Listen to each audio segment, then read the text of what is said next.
나는 수해에서 평생 잊지 못할 불가사의한 체험을 하였습니다. 그것은 몇 년 전 여름, 아직 내가 대학생이었을 때 같은 학교에 다니는 친구 4명이서 수해에 갔을 때 이야기입니다. 어느 날 갑자기 친구 한 명이 수해에 담력 시험하러 가자고 말해 나도 친구들 모두도 재미있겠다라며 가벼운 마음으로 그러자고 했고 우리 4사람은 차를 타고 수해로 가게 되었습니다.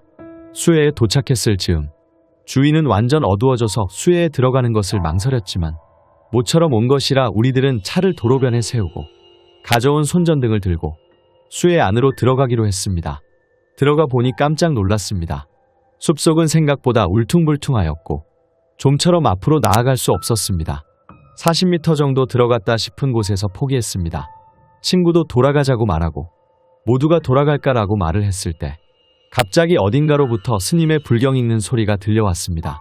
왠지 무서워진 우리들은 서둘러 왔던 길을 돌아가려고 할 때 이번에는 바위 그늘에서 목을 맨 여자를 발견하고 말았고 이제는 전원 패닉 상태가 되어 정신없이 도로 쪽으로 달렸습니다. 가까스로 도로에 도착한 우리들은 곧 경찰에 전화했습니다. 그리고서 경찰을 기다리게 되었는데 한 사람이 없어진 것을 알아차렸습니다. 수해에 가자고 얘기를 꺼낸 아키코가 보이지 않습니다. 아키코가 아직 수해 안에. 이렇게 생각한 우리는 무서워서 안으로 들어갈 수 없었기 때문에 큰 소리로 아키코의 이름을 불렀습니다만 아키코로부터의 대답은 돌아오지 않았습니다. 불경 읽는 소리가 들린 장소에서 도로가 희미하게 보였기 때문에 길을 잃었을 거라고는 생각하지 않고 어디 다치기라도 했나? 이런 생각을 하는 중에 경찰이 도착했고 사정을 설명하고 부랴부랴 우리들이 들어갔던 루트를 따라 경찰과 다시 들어가게 되었습니다. 여자 사체는 찾았지만 아키코는 보이지 않았습니다. 그래서 경찰을 더 많이 부르게 되었고 아키코를 같이 찾기로 했습니다. 그로부터 얼마 후 경찰관이 나에게 묘한 질문을 해왔습니다. 저기 지금 행방불명된 사람이 아키코 씨 맞죠?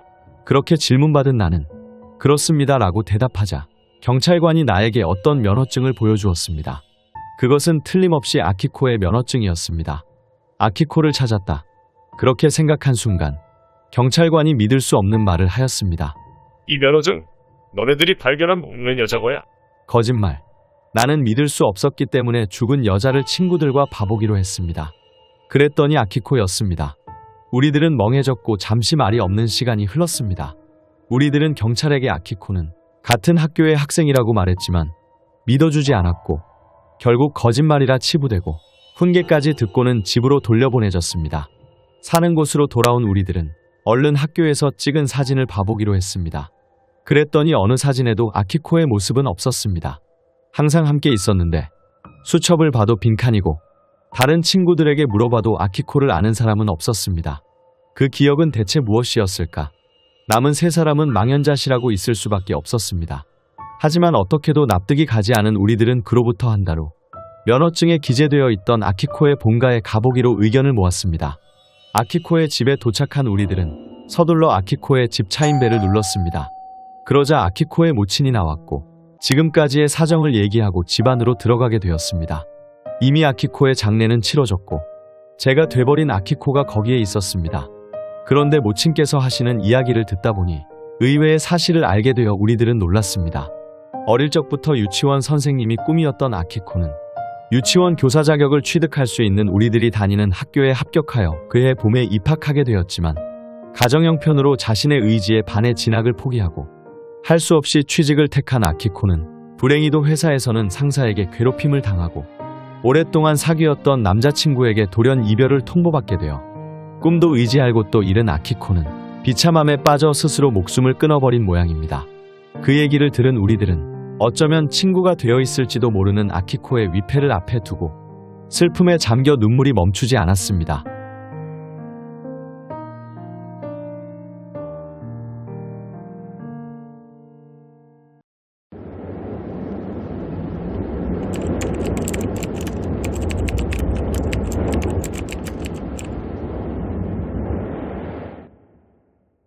아버지에게 들었던 얘기에 의하면 눈보라 치는 밤 나가노의 임도를 자동차로 달리고 있을 때 길 도중에 히치하이킹을 하고 있는 여성 2사람이 보였다. 등산 장비 차림이었기 때문에 등산 도중 눈보라 속에서 길을 잃은 것인지도 모르겠다는 생각에 산기슭까지 태워주기로 했나 봅니다. 하지만 2사람은 차 안에서 대화도 없고 아버지가 말을 걸어도 아무런 대답도 없어서 이상하네, 피곤해서 그런가 라고 생각했던 모양입니다. 대화도 없이 한참을 달리다 이윽고 마을에 불빛이 보일 때쯤 실내 백미러를 봤는데 좀 전까지 분명히 있던 두 여자가 보이지 않았다. 차를 세우고 뒤를 둘러봐도 없다. 깜짝 놀라 차를 날듯이 내달려 아무데도 가리지 않고 불빛이 있는 집으로 뛰어 들어갔다. 그곳은 마을의 주재소였는데 뭔가 분위기가 어수선했던 모양이다. 경위를 설명하기 위해 입을 댄다.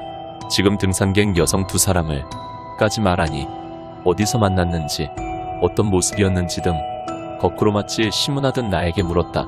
그도 그럴 것이 등산객 중 여성 두 명이 아직 하산하지 않았다는 것이다. 다음날 날이 밝자 수색이 시작됐다. 아버지도 등산 경험이 있고 어떤 인연 같은 걸 느꼈고 또한 마침 일손도 필요하다 했기 때문에 수색에 참가했다. 아버지가 두 사람을 태운 장소를 안내하고 등산로를 따라 오르기를 한 시간, 피난용 산장이 보였다.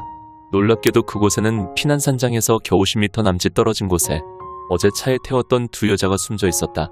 조금만 더 가면 살 수 있었는데 눈보라 때문에 사기가 나빠 산장이 보이지 않았던 것인가.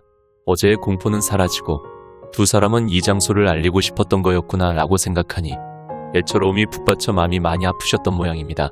지금으로부터 30년 전쯤의 옛날 이야기였습니다.